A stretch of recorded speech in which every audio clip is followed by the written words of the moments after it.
Here's how to create an interactive pop-up overlay in Figma. Start with your main design frame containing a button.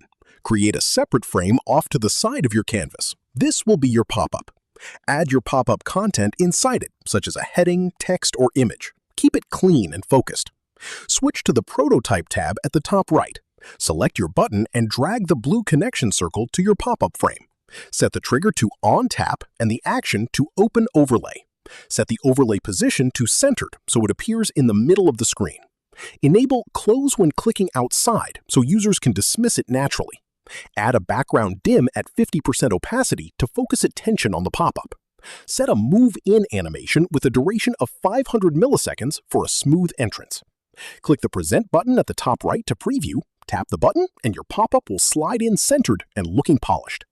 If this helped you out, hit that subscribe button for more straight-to-the-point tutorials on step-by-click.